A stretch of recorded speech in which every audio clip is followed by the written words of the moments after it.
Hey, beautiful thrivers. Hello, hello. All right, let me know that you're in here and that you can see and hear me okay. Well, I'm here having a cup of tea. We're going to have a great conversation today about one of my favorite topics ever, love. So important, this topic. Okay, let me know that you can see and hear me. I'm going to get the chat started.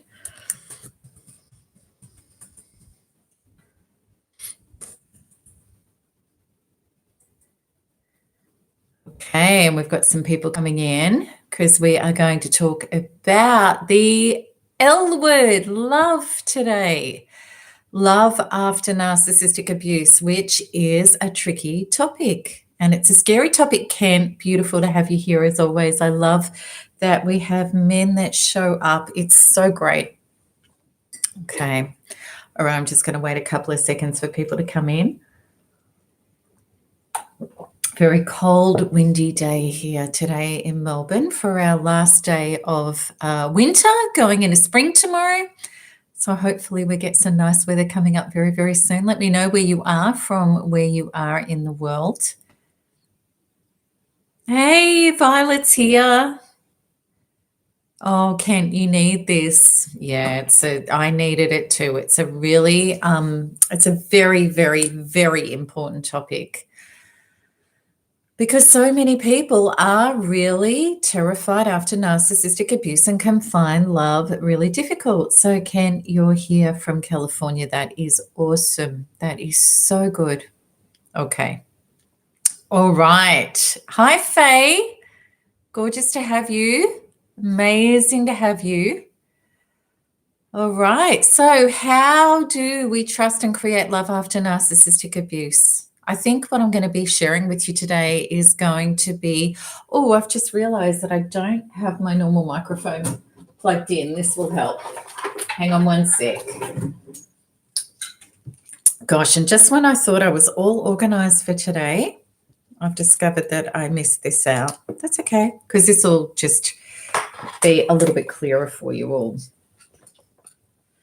All right. This will be clearer, which is very important. Miss Technical here, not at all. Hey, Kelly. Awesome. Okay, can you hear me okay? Is that better? Oh, thank you, Faye. Yeah, it was just the computer, and it's much, much better through this microphone.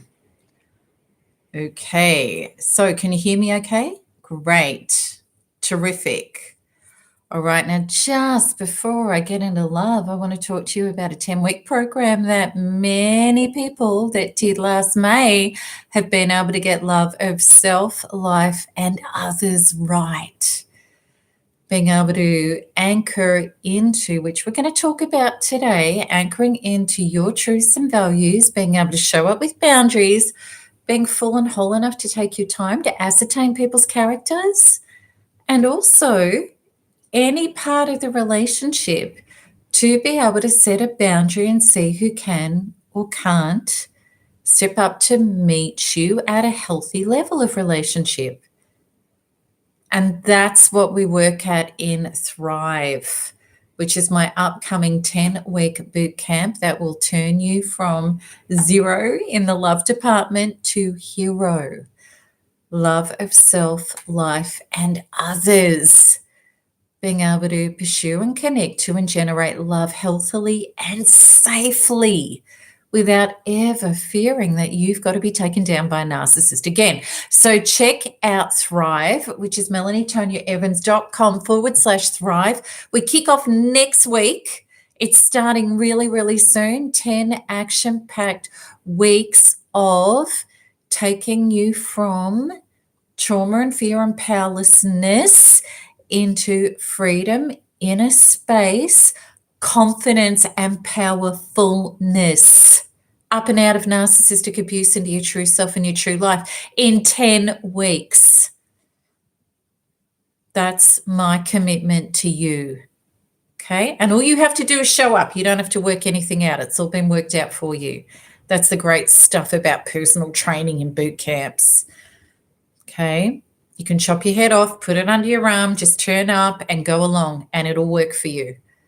Okay. Beautiful. Truth Seeker, can't wait. I can't wait. It's my most favorite thing to do is to work with you full in this way. All right. Let's get into this conversation.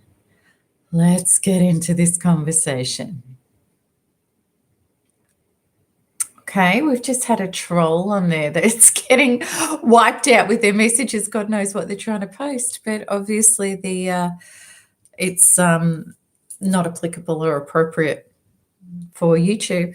Okay, I don't know what's going on.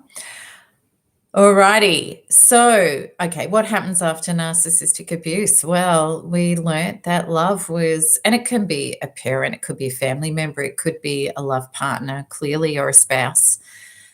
We really discover that love hurts and love equals a variety of things, which could be devastation, it could be betrayal, could be cheating. It's definitely, when it's a narcissist, invalidation and abuse. And it could literally be annihilation on so many levels. So we're talking mentally, physically, emotionally, spiritually, financially. And it could have put under threat all that is dear to us, our kids, property, resources, our literal life force, our sanity. All of these things get smashed to bits by narcissists. And the thing was, whether it's a parent or a family member or it's a spouse, these were people that we wanted to love. We wanted to trust them. We wanted to let them in to our inner sanctum, because that's what you do with people that you love. We wanted to trust them. And we discovered that rather than be our lovers and our supporters, that they were our worst enemies. They were not our rock, they were our hammer. So what does that do to our belief systems in regard to love? It smashes them to pieces. And it also makes us think that our pick is broken, that there's something really defective with us. How on earth are we ever going to be able to walk forward into life and trust somebody and let them in again and take that risk?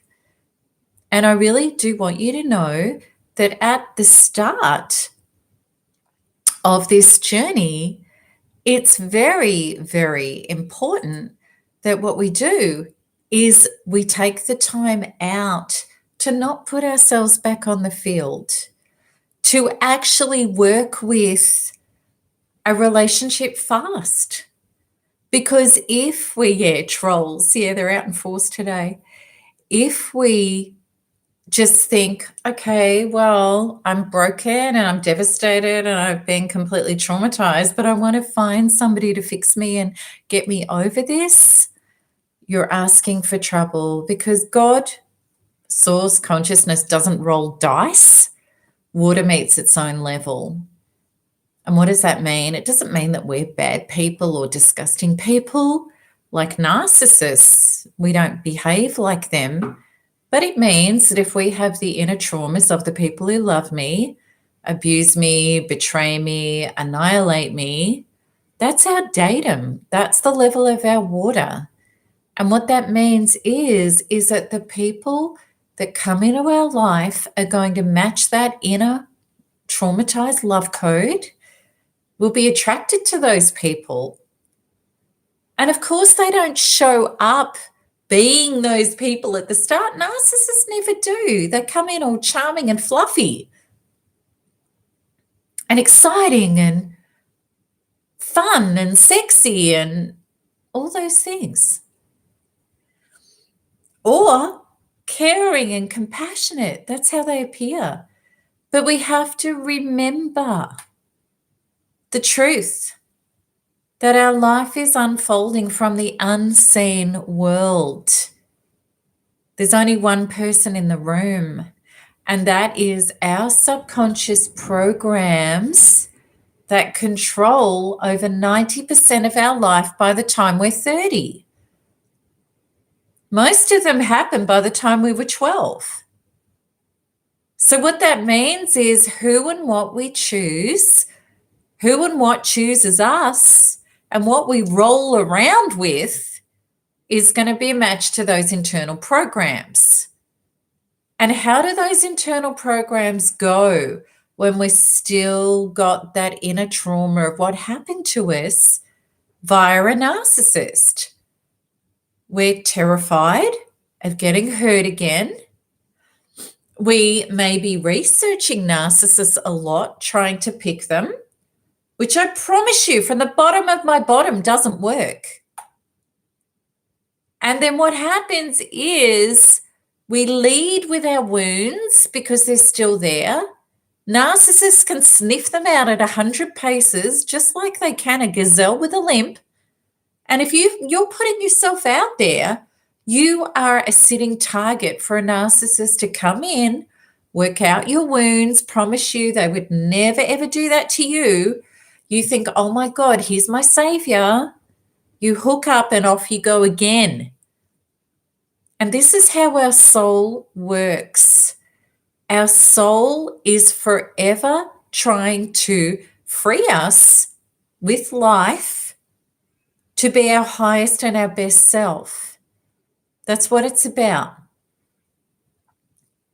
And the trolls are full on today. This is crazy. Okay.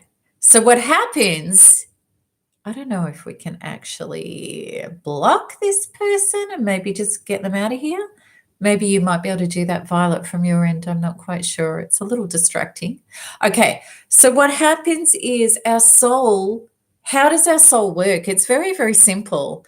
Our soul says, I'm going to bring you the evidence of what's going on inside of you, for good or bad. So the things in our life that just work easily, we know that we're aligned on the inside. The things in our life that aren't working out easily, that are really painful and traumatic, that's our soul telling us there's inner work to do to free yourself and to up-level that and change you.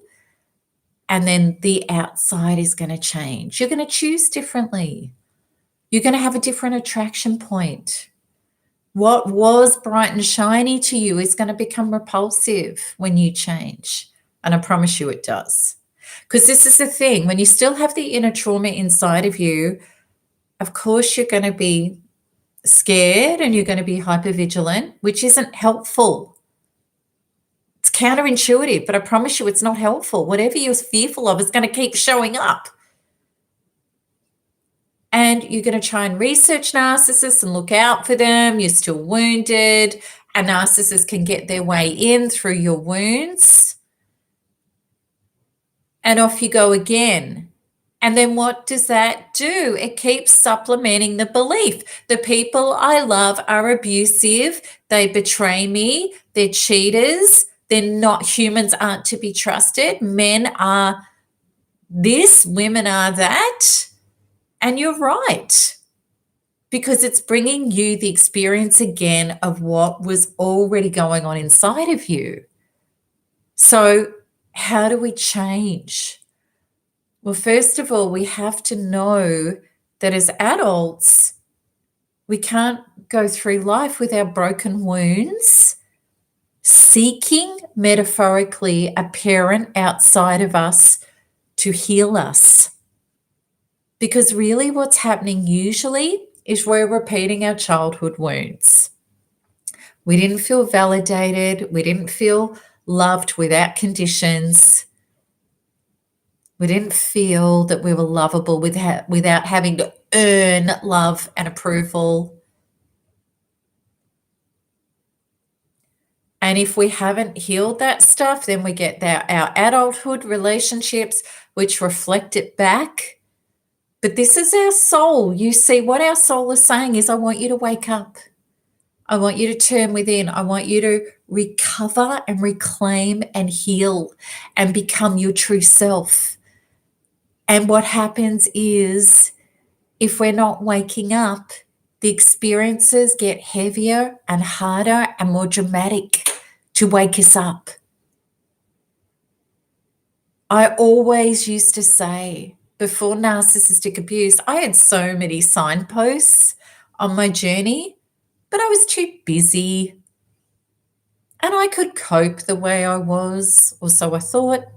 And I just went on and I ignored and ignored the signposts until the whopping great billboard of a narcissist smashed me to the ground. Then it had my attention.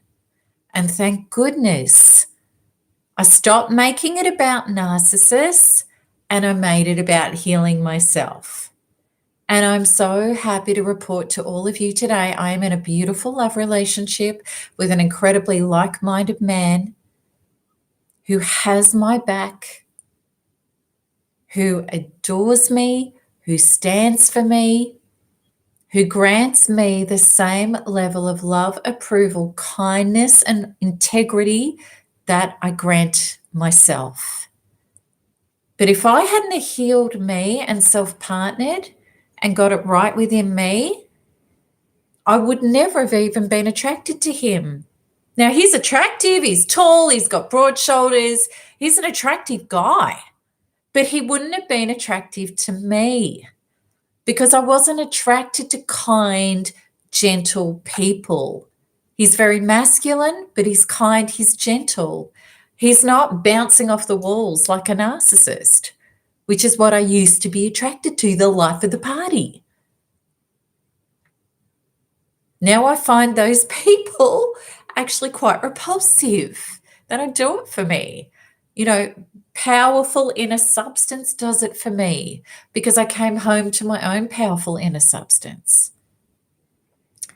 And to be able to have somebody in relationship where we do, of course, we don't always see eye to eye. And of course, we've had, our disruptions.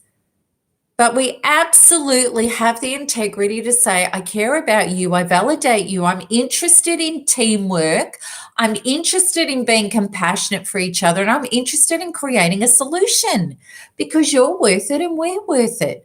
Narcissists don't want any of that. They're not interested in that. That actually repulses them. Teamwork, harmony, kindness, and up-leveling and growth in a relationship is not what a narcissist wants, ever. So how did I make the switch from relationship disaster? And I'd had many relationships, painful, disappointing, problematic.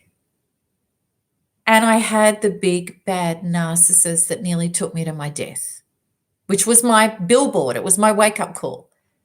So what did I realize and understand?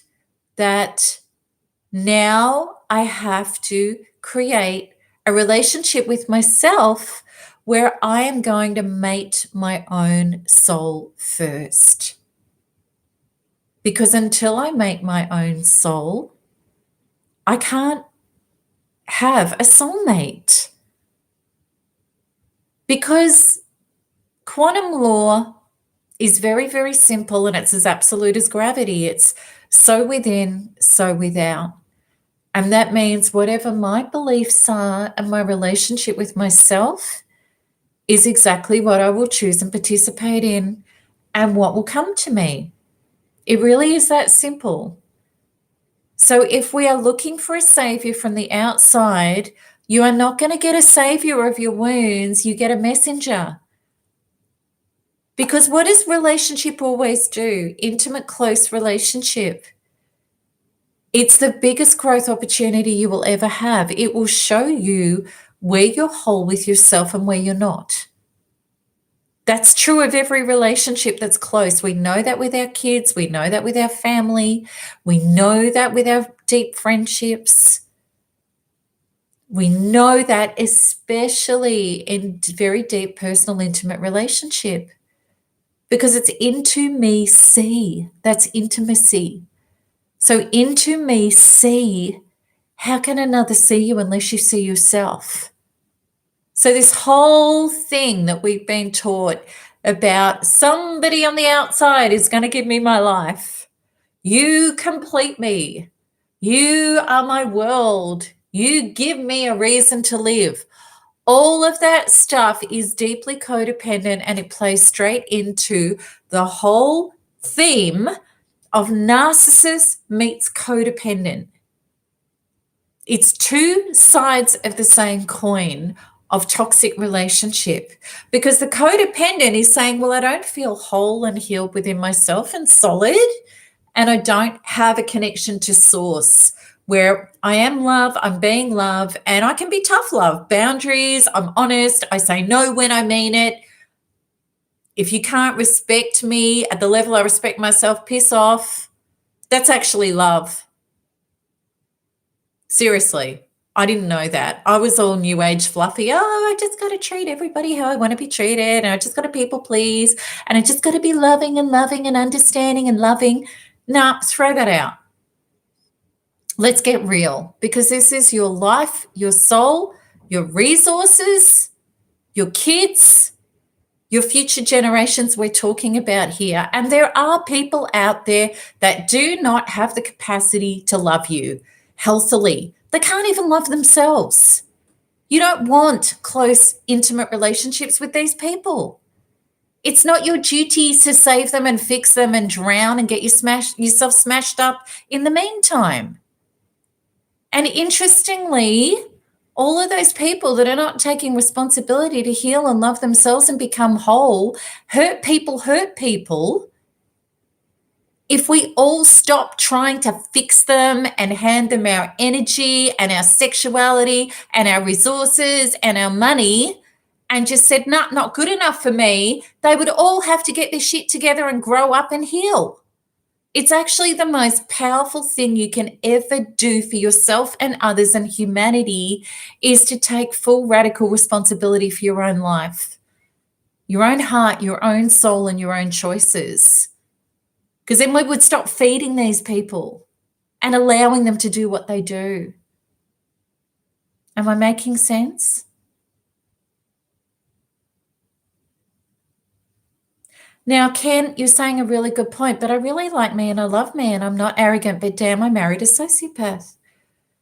Ken, I really want you to know, and everybody out there from the bottom of my heart, God does not throw dice, which means quantum law is absolute. So, Kent, there was, like with me and others, and I promise you, when you get into quantum freedom healing, you find these things. There have been glitches in your beliefs. You're human. We all carry trauma. And it's all to do with trauma. So it could be generational trauma that you've inherited, literally in your DNA. Love equals this. You may have never known healthy boundaries because you weren't taught them. Our parents didn't know them. We were brought up, be kind, be nice. We didn't know about tough love and absolutes. And if we don't put our oxygen mask on first, then we're no good to anybody. We didn't know that stuff. We're not taught it. And I can promise you this, Ken, every single one of us that ended up in relationship with sociopaths, we did not know healthy boundaries. Because as soon as, and we didn't know our values and our truths, and we weren't anchored in them. And I promise you that when you are and you have and you get there, you will not tolerate that stuff ever. Ever. As soon as it starts feeling dodgy and edgy, you got a boundary straight on it. And you know your values and your truths, and it's very clear. And it's like, well, meet me here or don't. And if you don't have the capacity or the desire, I let you go, married or not. Because when we understand the sanctity of our soul and how important it is, actually nothing gets in the way of that. Nothing is a higher value than that, not even a marriage certificate. And we have to get to that level. That's our graduation. Okay? It's all about the internal trauma.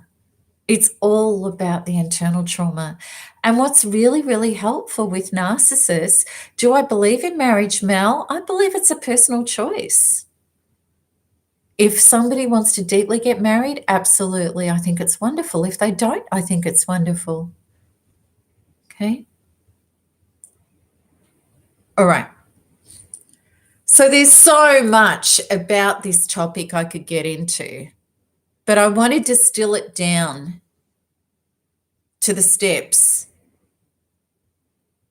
Before I get into the steps, so hang on for the steps. Before I get into the steps, because the steps are so important. But what I want you to park this thought. Your life is not about who can I or who can't I trust. Your life is about trusting yourself. Period. Because here's the thing. You may be with somebody who's wonderful and God forbid they caught some sort of terrible disease that got into their brain and they turned into a mass murderer the next day. God forbid. I'm using an extreme example. But how do you know? There is nothing that's certain in life. There's nothing that's guaranteed in life. The only thing that can be certain or guaranteed is your connection with your truth and your values and source. That's it. Anything else is handing your power away. So what happens is, it doesn't mean you're going to be suspicious of others and you don't let them in, but you do it in a way that's very holistic, sensible, and honors yourself and your truth and your values. And you honor yourself with boundaries because they're your responsibility. So now let me talk to you about the steps, and you might want to have a pad and pencil because this could really help you. All right? Your first step after being narcissistically abused, when you realize and you know you need to get out of the relationship,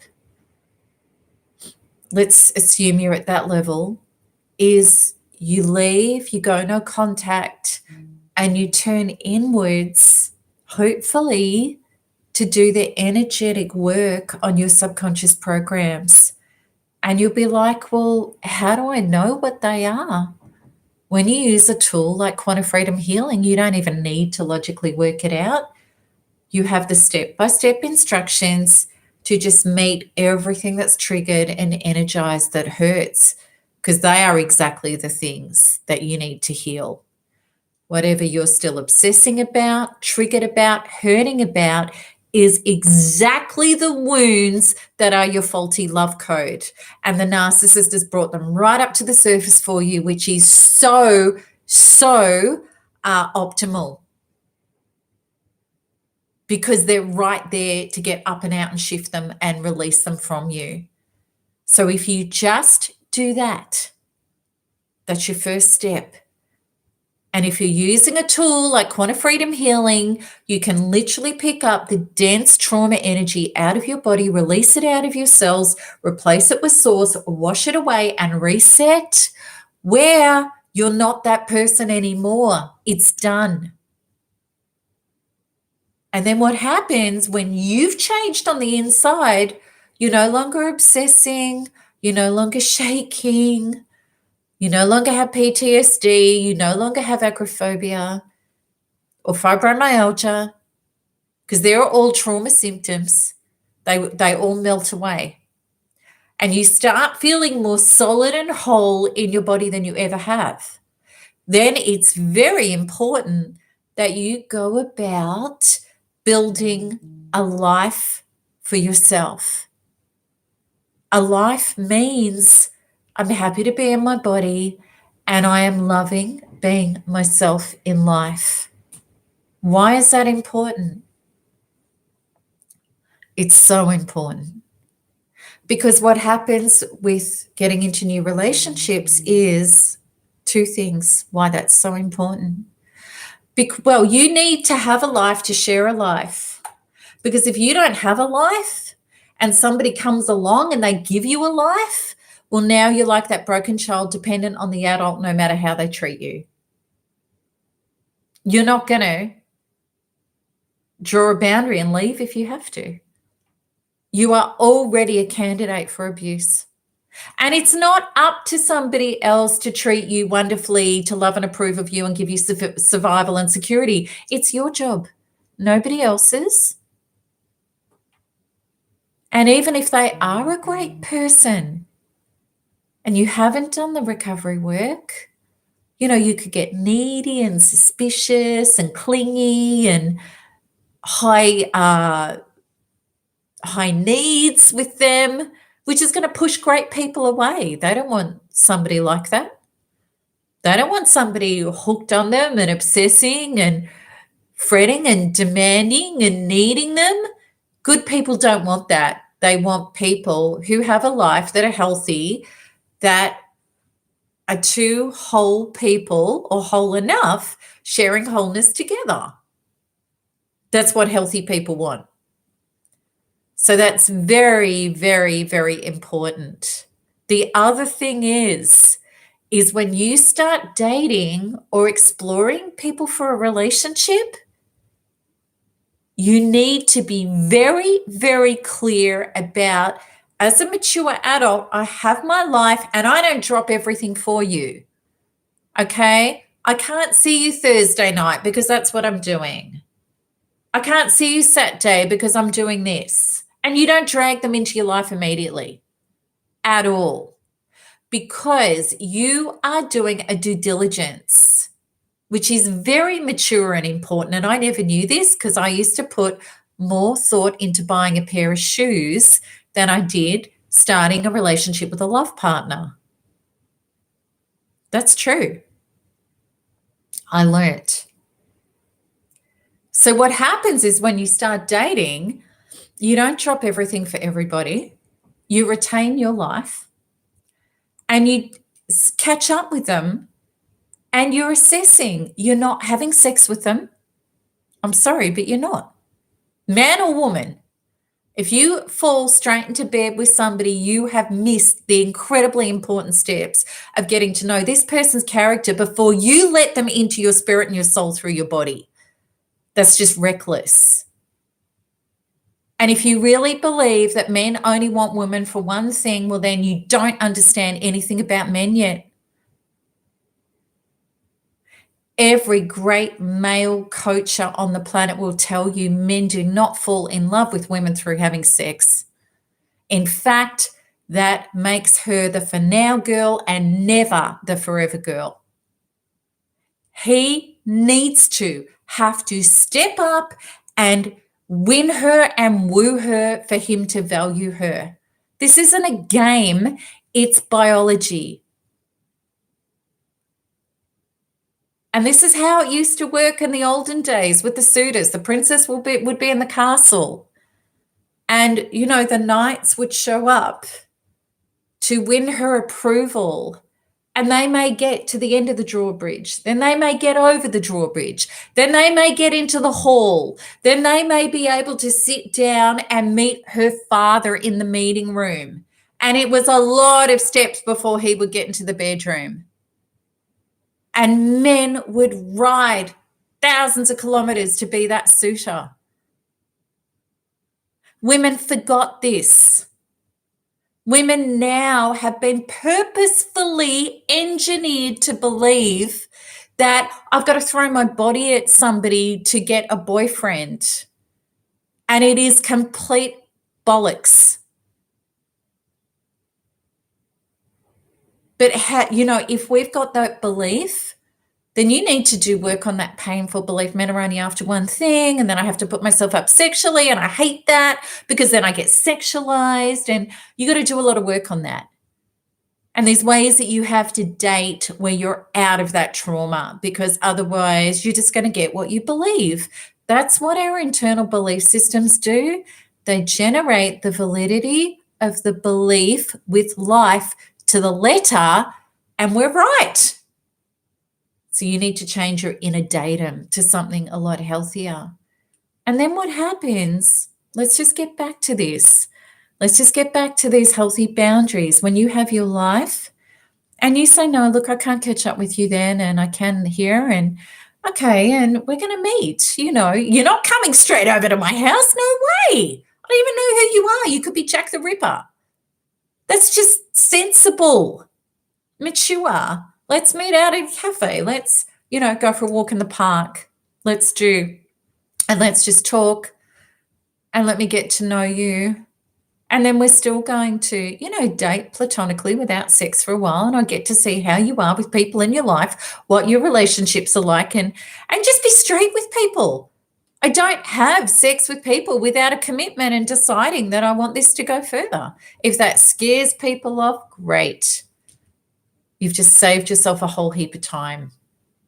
And what's wonderful about having your life and engaging in your life and having boundaries and not dropping everything, and you may have to shift some of the beliefs. Oh my God, if I don't give people what they want, they're not going to love me.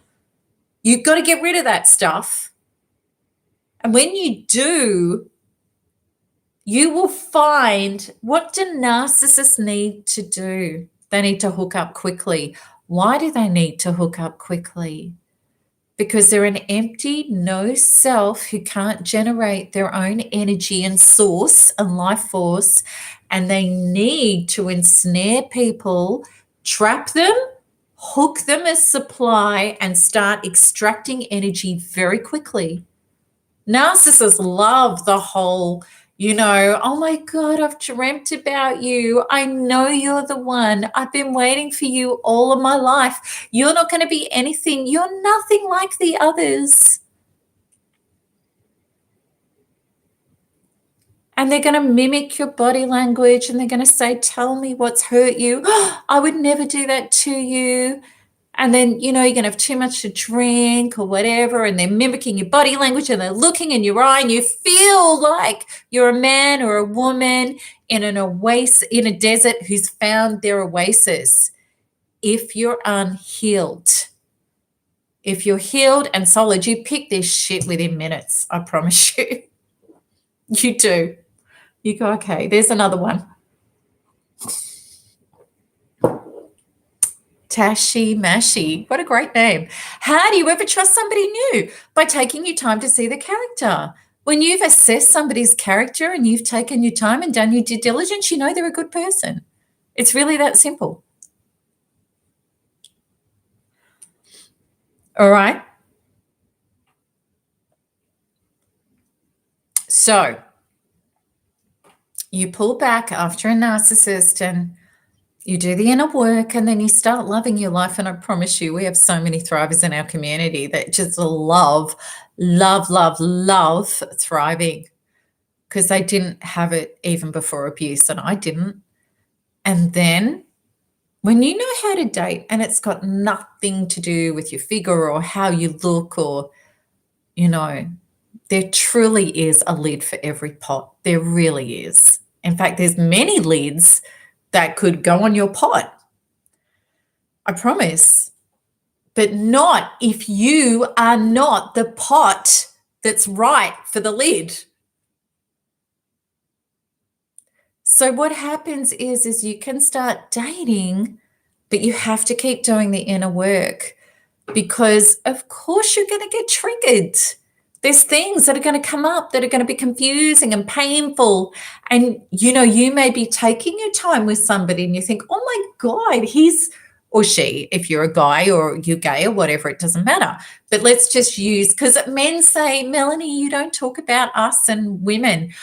Everything I am talking about is not gender specific. This information is for the guys as well. It's for all of us.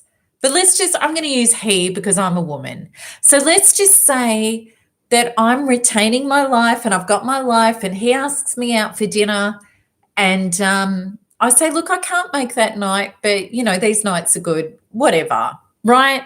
And he pulls away and he disappears and then I feel abandoned and I start going because I thought he was wonderful and I'm going, oh, my God, maybe I shouldn't have and I should have been more available and I should have, right?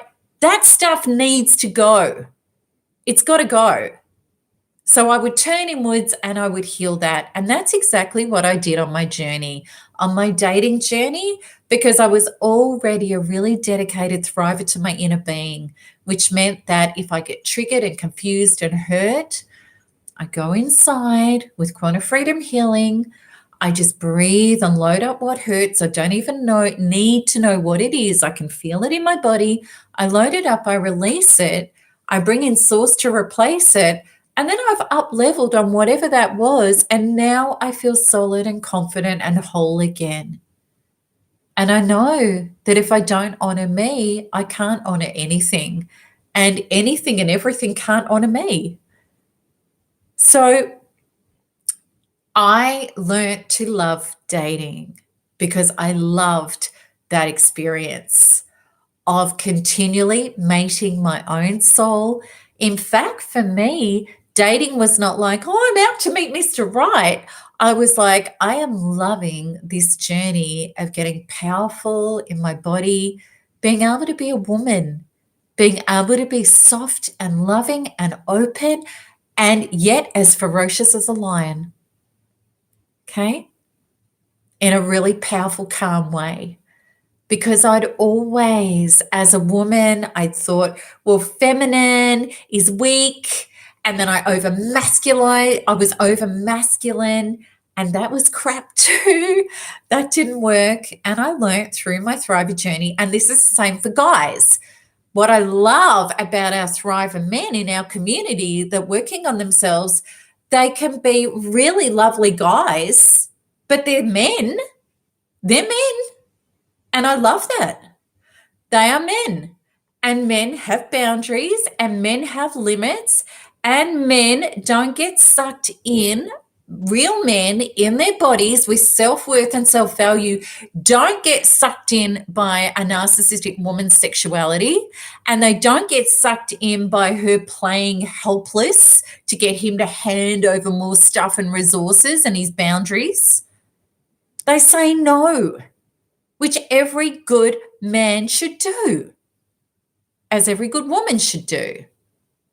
So my dating journey as a thriver was like, I really don't want to meet Mr. Right too quickly because I get this amazing opportunity to up level and heal and get triggered and keep showing up and say no.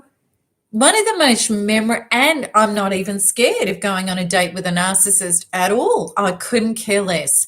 It's not about who you are, it's about who I am. But what I would do in dating was none of these endless emails rubbish at all. It's like it would be a couple of contacts. Definitely, I'd be looking at the person's credentials and substance because I was clear about my values. Really my only physical thing was tall and broad shoulders. It's just a thing that I have. I've always had it. And my other things were, okay, well, he has to be intelligent, has to be spiritual, and has to be a nice person. Definitely, And also too, has to be able to accept my life, because my past in relationships was I was always playing small and dimming down and walking around broken glass to not threaten a man, because I thought I was too much of this to be loved. And I had to do a lot of inner work on my programs, that if I'm too successful or I'm too powerful or I'm too expanded, a man will never love me. And my mum had those beliefs and I had those beliefs. I had to really look at that stuff and sort it out within me. And then what happened was on dates, when I would go on dates, I'll give you one example. I've talked about this, and I'm sorry if you've heard this story, but it's such a standout. Okay, I was on a third date with a guy, attractive, intelligent, spiritual. Don't ever get taken in by that, by the way. But, things were looking okay. And third time in a restaurant, definitely not coming to my house, definitely nothing sexual, nowhere near at that stage. He was pursuing. I was flattered. Anyway, we met at a restaurant, beautiful restaurant. He looked great. Everything was great. And we were sitting down talking, and by this stage, and I was asking about his life and people he worked with, and because really what I'm doing is I'm going, who are you? I want to know who you are, right? I'm checking him out. And good men appreciate this because what happens is, and good people appreciate this because really the message is, well, I'm looking whether I want to choose you, not, well, I'm just sitting here trying to be all fluffy and pretty, so you choose me, right? Good people sense what you're up to. So anyway, I'm asking him questions and his guard had come down a bit and he started talking really nastily, really like a real smart ass about people he worked with, very nasty comments. And I'm like, ooh. Anyway, I went to the ladies and I came back and he's like, well, how do you think our third date's going? And I said, well, actually, the way you spoke about your colleagues, I found really disrespectful. And I find that concerning or something like that. And then I just shut up. I didn't say anything else. He blew up like a bomb, lost his stuff. He was like, how dare you speak to me like that? And I've never had anybody be so rude on a date. And he was a narcissist. I hit the ignition switch, right? So I'm sitting there watching this show and I've already done the work on my fear of being criticized, rejected, abandoned, or punished for telling the truth. I've already done the inner work on that. So I'm not triggered. I'm just watching him, quite amused actually. And I'm like, well, there goes another one. And he's like, our date's over. I'm like, yeah, that's fine. And I said, I'll grab half the bill. And he goes, no, I'm getting it. And I'm like, you sure? He goes, yes. He goes, just go. And I'm like, okay. So I walked out to my car and I'm punching the air. I'm like, Melanie, you rock. I'm so proud of you. That was awesome. Fantastic. Because I know the old me would have been in the bathroom going, oh, that felt a bit off and yuck. Oh, but he's so cute and he's successful and he's into me and everybody has bad days, right? And I would have just shoved it under the carpet. And of course, down the track, who do you think he would have started treating like that? Me. I would have been the punching bag emotionally with those nasty comments because that was his character. So it's so exciting when you get into thriving. You have to have guts. You have to have courage. You have to do the inner work and you've got to wake the hell up. You've got to realize what's really going on here. And what a beautiful up-level experience I had because this is the deal. It's like the old saying, when you're not scared to walk under ladders anymore, all ladders will be removed from your path. When you are not scared, you cannot go through life being scared of narcissists and thinking you're powerless and hope to avoid them. That's not your evolution. That's not what this is about.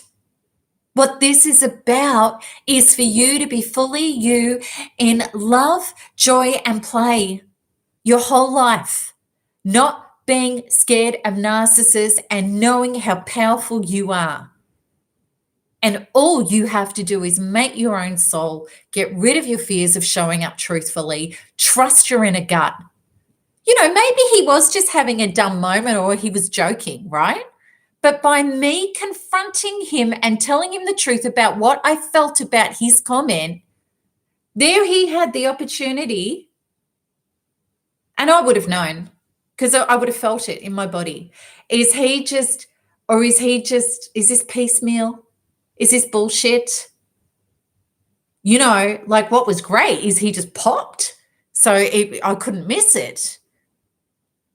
But when somebody's, narcissists put on an act, but the cracks are always very, very close to the surface. And this is what I've discovered in my whole life going forward, whether it be in business, friendships, anything. If I just show up and be honest and be myself, I very quickly get to see who others are. Very quickly.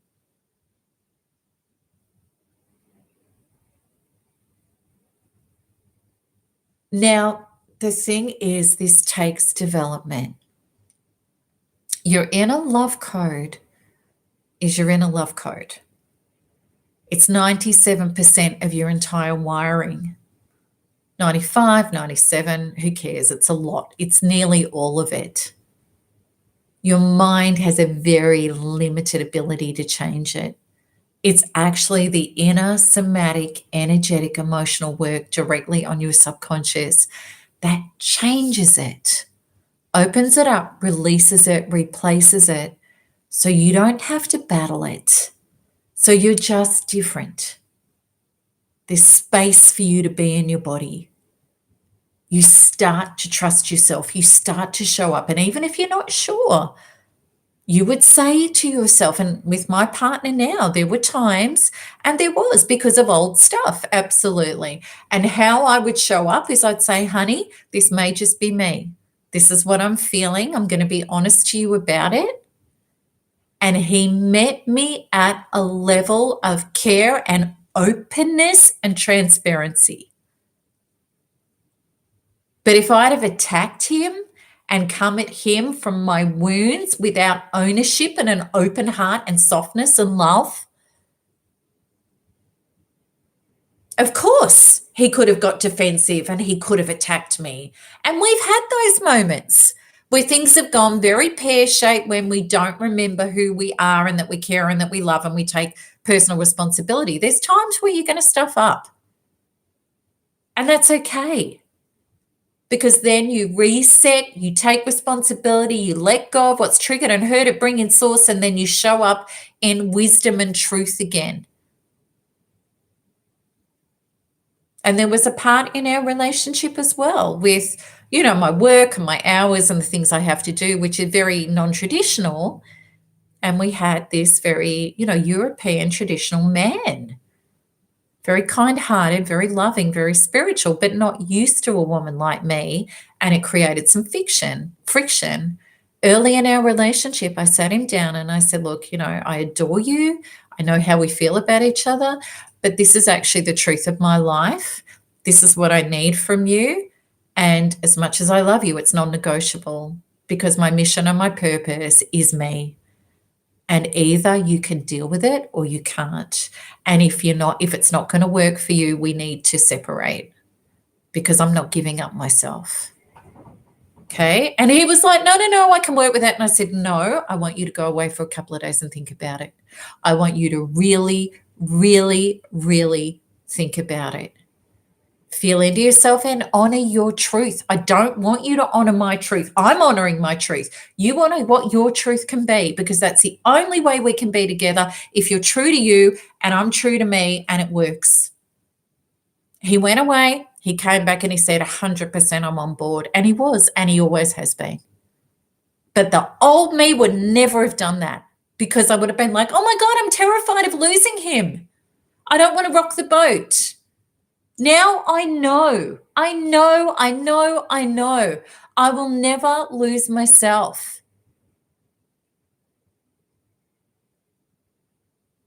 Absolutely, I will lose anybody before I'll lose myself. Because if I lose myself, I'm not good for anything or anybody ever. Okay? All right. Now, I hope that this is helping. There's a lot there, and it's not just a simple thing you switch on. But what I will say to you is that the 10 weeks in Thrive, we go through this in depth and take you from 0 on the love scale to hero, where you are going to have the confidence of knowing how to work with yourself, how to show up, what you need to keep. You are going to have moved light years because that's what my work's about. I'm not up for 10 years of therapy, 20 years of therapy and going over the same psychodrama over and over and over and over and over and over and over again and then getting triggered and it all falls apart. I'm not into that. I'm not into the old healing paradigms. I'm into deeply changing ourselves, getting aligned and doing it in super fast, direct ways because we're all here to live and love. We're not here to suffer. Any moment longer of suffering that is necessary to me is a waste of time. Okay. So my commitment and dedication to you is taking you by the hand and the heart, giving you everything you need with super powerful shifts. In Thrive, what we do is we do big global healings where we set an intention that anybody else's wound that can be your wound, your faulty love code, that you get a super shift magnified and multiplied as a result of being in the healing matrix. We do 10 of those where you will literally move decades, if not lifetimes of development.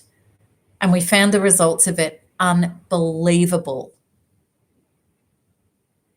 So even those of you who are not, who are NARPing, if you want a really powerful super boost, I can't recommend Thrive enough.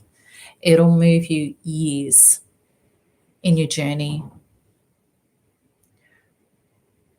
Right. Okay. Kari is saying, what happens in Thrive on the 5th? It's not on the schedule unless I missed it.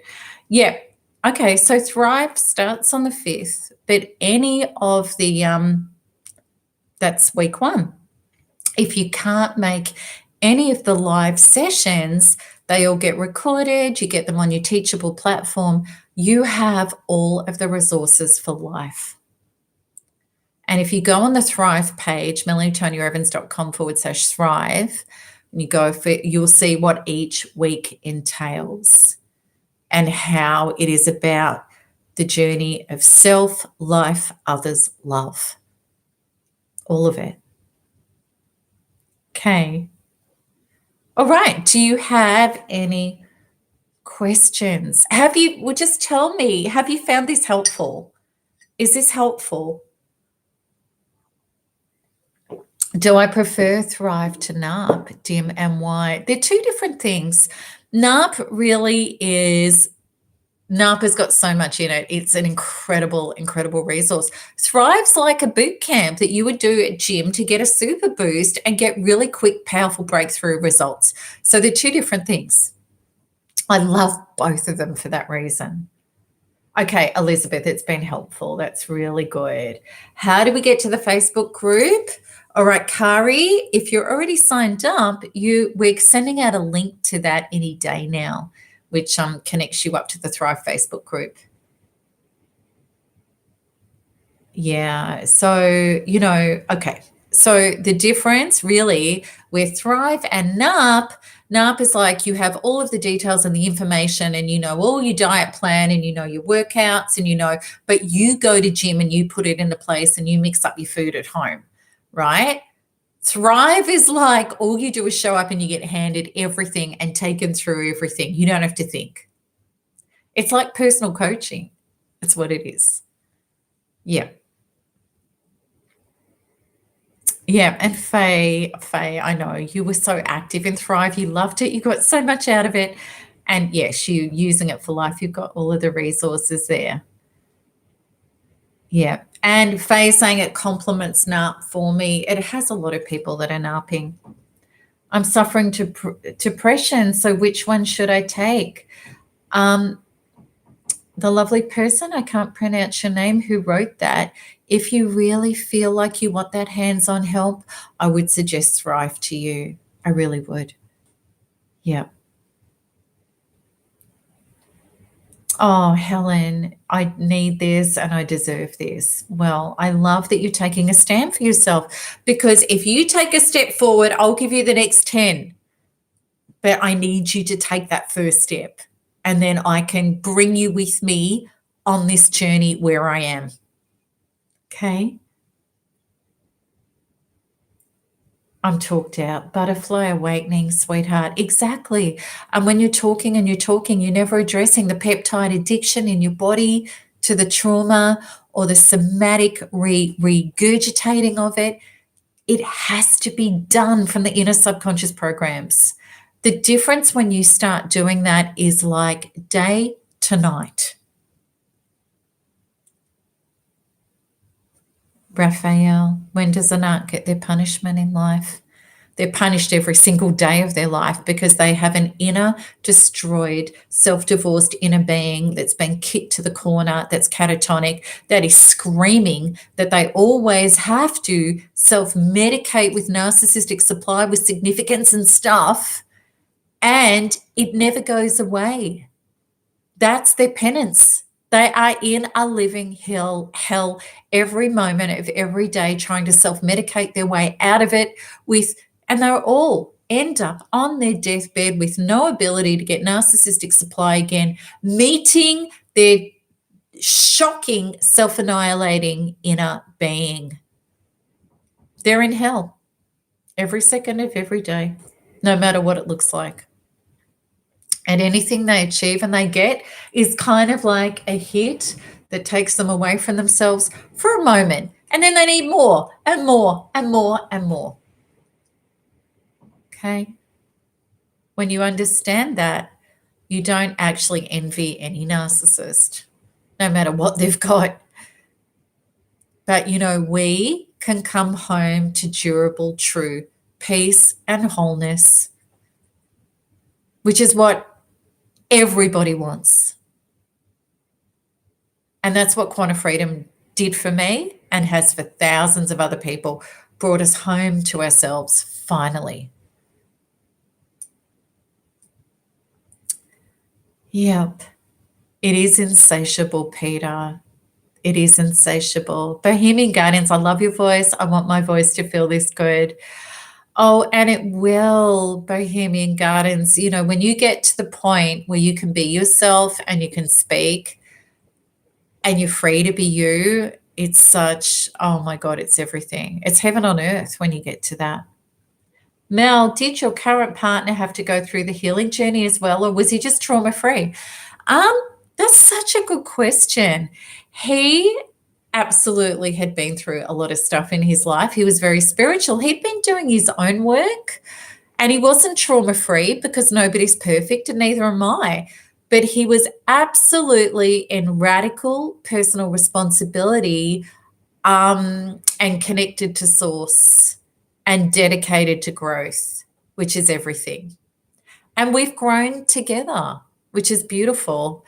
Narcissistic codependent relationships, the cycle of violence spirals down, like the things never get resolved, the blow-ups get worse, the tragedies get worse, everything disintegrates. But a true soulmate relationship with somebody who shares your values and your truth, as you resolve, you spiral upwards and the relationship gets stronger. It's a completely different thing. Yeah. And of course, you got to work at it. If anybody thinks that you just get into a relationship and it's happily ever after for life, they're missing the point because it's not true. And why would you want it that way? Where's the growth and the experience in that? Okay, Steve. Hey, Mel, it baffles me why they don't tell you they're narcissistic when the truth surfaces anyway. Why would they want to admit to anything? Some will do it and wear it like a badge, but anything that comes out of their mouth is a distorted viewpoint on life that's completely skewered and malfunctioning because they're a false self. It's not real. And the thing is, when we need them to get it or we need them to understand, well, then we're missing the point, because when you heal you, you don't need to hold other people accountable or get them to give you yourself. They were actually the springboard for you to heal what wasn't right between us. And then we go forward and they become irrelevant apart from, you were the catalyst that brought me to my knees to make it good with me and source. And if you hadn't have done that, I was kind of stumbling around life thinking I was great because it was my normal. But I promise you, Steve, when you get to the other side of this, you'll look back even before abuse and you'll go, I wasn't really truly living. Like, I wasn't free. How to know the difference of a man with low self-esteem versus a narcissist? Well, narcissists have got shocking self-esteem because you know that because they get bent out of shape on the littlest thing and they're very childish, they're very insecure, they have shocking low self-esteem. It's just a front. And, if you're taking your time to get to know, you get to see the character. Like that guy I was on the date with who blew up. What shocking self-esteem have you got to take umbrage at somebody's opinion? Like, yeah. I asked so much and reassured me for months. That's such a good point, CDC, because we have to understand that actions and words are completely different. Somebody's words, and if they don't meet the actions, they're BS. It's actions. Also, too, I want to give you this point. If you ask for proof, you want the proof on something and it's not forthcoming, it's not credible. If somebody's credible, they'll give you the proof. They'll give you the transparency. They don't hide things. Yeah. Delaney, California. Mel, you've inspired me so much. After leaving the NARC, I got accepted into psychology school. That's really beautiful. I want to help others to be able to leave their toxic relationships. I love that. Good job. Beautiful. What do you think about recurrent depressive disorder? Because I was diagnosed with it and doctors say it's incurable. Oh my God. It's rubbish that it's incurable. It's trauma. It's unhealed trauma in your body. I really want you to know I was diagnosed with a psychotic breakdown, with an adrenal breakdown that I was told I would never recover from, could never be healed, and I'd need 3 antipsychotics for life. It was complete lies. When I turned inwards and I healed the trauma and freed myself, I had no anxiety, no PTSD, no agoraphobia, fibromyalgia, chronic suicidal depression, anxiety. My brain healed. I was having spontaneous psychotic episodes. My brain was so broken. Everything healed. Medication free. I'm more healthy, expanded than I've ever been in my life. My brain works better than it's ever worked, even long before abuse, because I did the inner work on the traumas generating those conditions. I want you to understand the symptoms are not the problem. They're symptoms of unhealed trauma generating these symptoms. When you do the work with Quantum Freedom Healing and those traumas go, whether it be physical, mental, emotional, spiritual, sexual, financial, everything will start resetting back to well-being. Steph P., you do not have to live with this depression. You don't. You can heal. Okay. The human experience, look, pain is inevitable when we get traumatized, but suffering is optional and it only continues if the trauma stays wedged in our body. If you free yourself from it, the suffering's gone and the liberation begins. Oh, Ken, I love it. And I love that you guys appreciate this because I really feel like sometimes the men don't think I'm speaking to them, but, I honor all of us in this. Yeah, I really do. Okay, this is off topic. Right, I'm not going to go into that topic. Okay. All right. Okay, maybe talk to a medium about that. That's not my area of expertise, Dahlia. Yeah. Yeah. All right. How to forgive myself for falling for narcissists twice by doing the inner work on that trauma of what you're feeling as the dense energy of not forgiving yourself. When you use quantum freedom healing, you just target the trauma in your body generating that feeling, load it up, release it, bring in source, it's gone. It really is that simple. You have to start working with quantum freedom healing to understand how powerfully, directly, and simply it works. And it does. Come to Thrive and I'll show you. Seriously. That and everything else that's plaguing you. Let's get rid of it. Yeah. Do they always hoover back? The last time I left before he could discard me, sent me some awful messages. Do they ever fully give up? Well, of course they fully give up for a couple of reasons. They've replaced you, or you're beyond it. You've actually healed and up-leveled, and they become as insignificant as walking over a slug on the road. And when there's no energy to get from you and the obsessions have gone and you've up-leveled, well, then they can no longer be in your energy vibration, because narcissists are parasites that feed off the emotional, psychic energy of people to get their own life force, like a vampire does. So when you up-level and heal, they get out of your experience. They leave you alone. Yeah. Yeah, and, it can happen very, very quickly when you heal. And also too, when you get to the point, it's like anything in our life, when it no longer gives me a charge and I don't care and I'm being myself, that's when that thing's about to go. That's kind of like the graduation point of how life and your soul will deliver it in real time to you to see if you've changed in the experience of it. And if you've changed in the experience of it, you have the graduation where it no longer needs to come into your life. It's like I walk under that ladder and it no longer bothers me, and then all ladders are gone. So it's like the narcissist makes contact with me. I don't respond. I delete.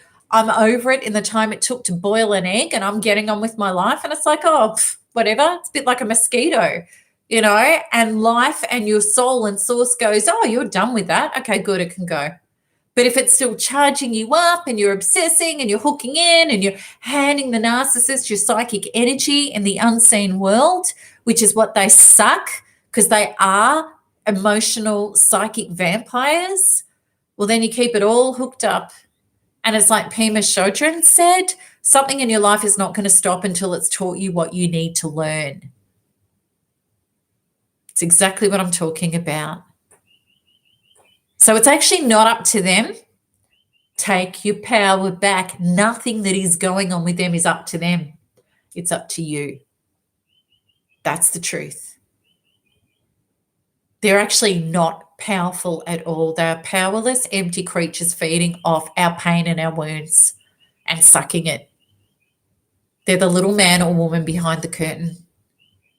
When you take your power back and you level up to a level within the quantum field that isn't at that lower level vibrational or parasitical codependent energy, when you go to true source and you heal that part, they're no longer your reality. Does that help? But you've got to do the work on it. That's the key, is the inner work.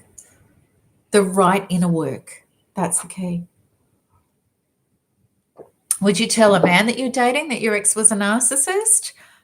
I wouldn't really be talking about him. I'd be talking about, how I went through an experience of, I didn't have my boundaries right. And,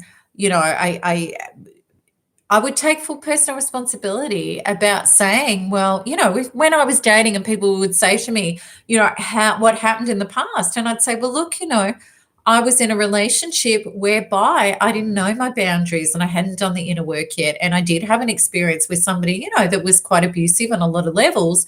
But what was great about it was that it returned me to me, and to really, really self-reflect and really heal and really develop myself, to know who I am and my values and my truths, and develop my boundaries. That's how I spoke about it. And what was so interesting is, because a narcissist, if you're on a date with a narcissist, they want you to say, oh, my ex was a narcissist and they did this and this and this and this and this to me, and it was really terrible and it nearly killed me. And, I ended up on suicide watch and I got taken off to, an emergency department with a fully blown psychotic breakdown, which I did. But if I said that to a narcissist and I'm not healed from that into the completely different perspective, that was the best thing that could have ever happened to me. Because I self-partnered me and I mated my own soul, and that's the awesome part, But if I was in the victim story, like a narcissist would go, oh my God, you're so beautiful and lovely. I can't believe anybody would do that to you. I would never treat a woman like that. Can you see? Can you see the difference? Yep.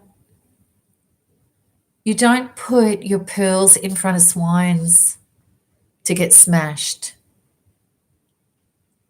What are your pearls? Your really vulnerable, unhealed parts, that can get damaged very easily. You put your diamonds, your rock hard diamonds. I am the diamond. Through the pressure and the darkness and the pain, I became a diamond. That's what you present. Does that help? Yeah. And, people could say, well, my ex was a narcissist and da da da da da. Yeah, it's a very easy word to throw around, isn't it?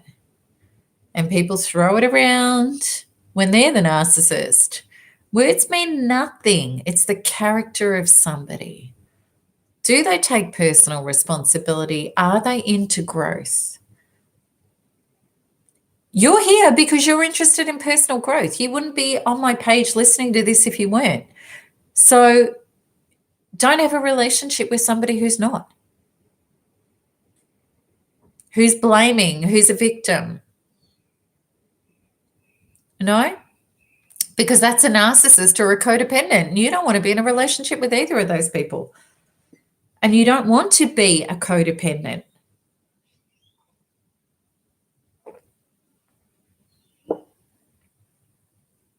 Okay. All right. So has that helped? Beautiful people. Okay, good. Steve, I'm really pleased. That's it. That's really great.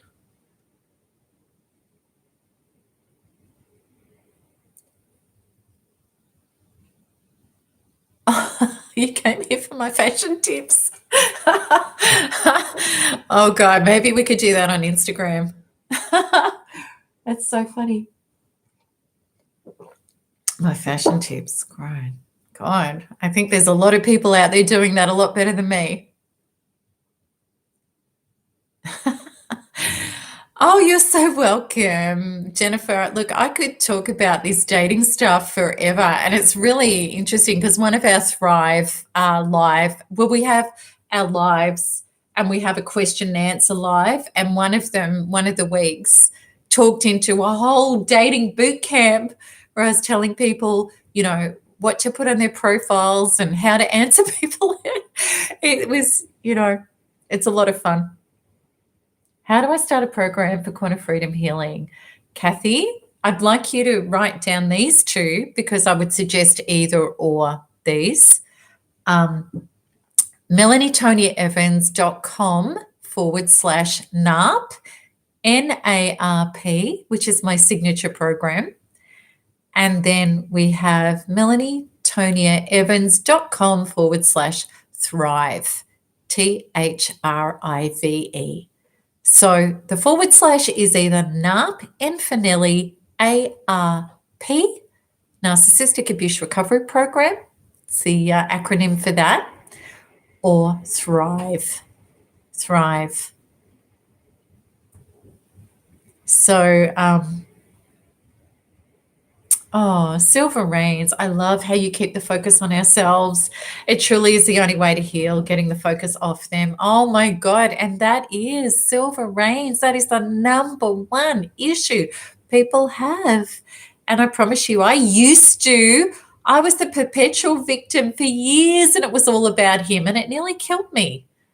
And if somebody had said to me, well, get all the focus on you and you take responsibility, I would have wanted to slap them back in the day.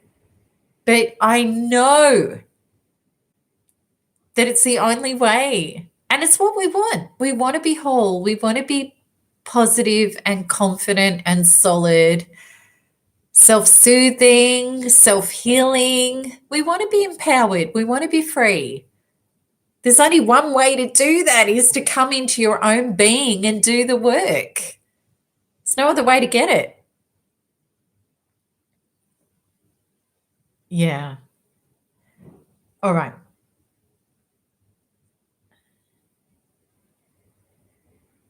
Okay, beautiful. Jennifer saying, my mum, when she was 69, met her husband on eHarmony, and I think they've been making a really great relationship for together like 12, 13 years. I love that. I met my partner internet dating. It's a brilliant way to do it when you know how to. How long do you need to better before dating again?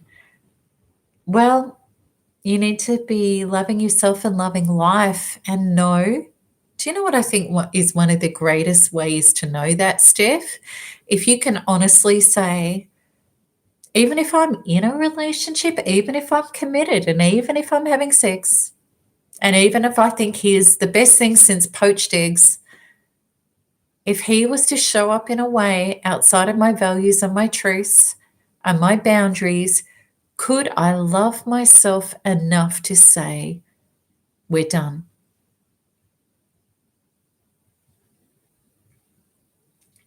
Because you need to have that as your truth always.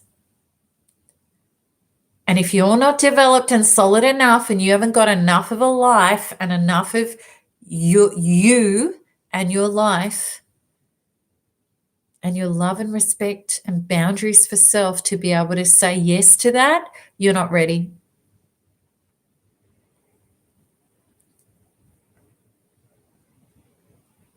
Oh, Laura, sweetheart, that's so painful. Wow, sweetheart. Yeah, that's so, so painful, Laura. And we've had many people in our community that have gone through stuff like that. Having to start again, you're 59. I promise you, sweetheart, we've had women and men in our community, mainly women because there's more women, but we've had women in their 70s and 80s start again who are now having amazing lives. I promise you, it's never too late. You are just a spring chicken. I promise you. Yeah. Hair tips. Oh gosh, I really didn't do much with my hair this morning. I'm sorry. I just kind of, it's where it was. It's just sometimes I have those mornings. It's just, oh, that'll do. That's what I do. I will give you nail tips because we've been in lockdown forever in Melbourne, in the penal colony known as Australia. So these are stick-ons. I actually got to stick-ons because I can't get to my nail lady. Mel, do I meditate? I do quantum freedom healing. That's my meditation. So it's meditation and shifting belief systems and up leveling into a more powerful source filled being all at the same time. All right, I'm done. I've nearly been on for an hour and a half, and I really should go. But anyway, thank you so much for showing up, everybody. And Kelly, you're going through the same thing, sweetheart. All right. So I'd love Thrive is come around so fast. I can't believe it. It's starting next week.